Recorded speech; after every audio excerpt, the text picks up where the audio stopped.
কবে ও কাকে বিয়ে করে সুখের সংসার পাচ্ছেন মুস্তাফিজ, জেনে নিন এর উত্তর। কেউ জানে, এমন কেউ অগোচরেই সারেন বিয়ের কাজটা। কয়েকদিন আগে বিয়ে করেন রুবেল হোসেন, গোপনেই বিয়ের কাজটা সারেন তিনি। সামাজিক যোগাযোগ মাধ্যমে তথ্য নির্যাতনের শিকার হচ্ছেন মুস্তাফিজুর রহমান ও এক ডিসির মেয়ে। মেয়েটির অপরাধ, আবেগবশত মুস্তাফিজের সাথে একটি সেলফি তোলা। সাতক্ষীরা জেলা প্রশাসন মুস্তাফিজকে শুভেচ্ছা জানাতে যায় তেঁতুলিয়ায়। ডিসি বাবার সাথে যান এই মেয়েটি। পরে এই সেলফির কারণেই মেয়েটিতে চিনতে পেরেছে বিশ্ব। দেশ বিদেশের বিভিন্ন মিডিয়ার খবর এসেছেন তিনি। বাংলাদেশের কয়েকটি মিডিয়ার মেয়েটি ও মুস্তাফিজকে নিয়ে প্রকাশিত খবরে আপত্তির কথাও জানান তার পরিবার। কিন্তু ইন্টারনেটের যুগ বলে আপত্তিতে কাজ হয়নি। ভাইরালের মতো ছড়িয়ে পড়ে এই মেয়ে ও মুস্তাফিজের এক ফ্রেমে তোলা ছবি।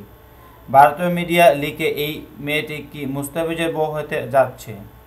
পরে অনেকেই এই মেয়েটিকে মুস্তাফিজের প্রেমিকা ভাবতে শুরু করে। নানাজন নানাভাবে মন্তব্য করেছেন এই বিষয়ে। নিরেট কথা হলো, মুস্তাফিজুর রহমান কখন বিয়ে করছেন সেটি তার পরিবারের কাছেও অজানা। বয়স মাত্র 20 বছর, দেখতো লিকলিকে।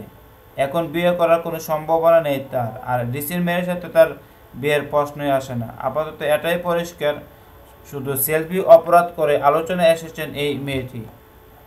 লক্ষ লক্ষ ফেসবুক ব্যবহারকারী মেতেছে এই মেয়েটিকে নিয়ে। অবশ্য অনেক বিরত থাকছেন এসব নিয়ে মাতামাতি করা থেকে।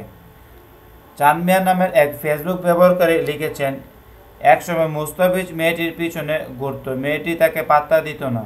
আর এখন মেয়েটি মুস্তাফিজের পিছনে ঘুরে। অবশেষে 5 দিন ঘোরার পর একটি ছবি তোলার সুযোগ পেল। সুতরাং কাউকে অবহেলা করা উচিত নয়।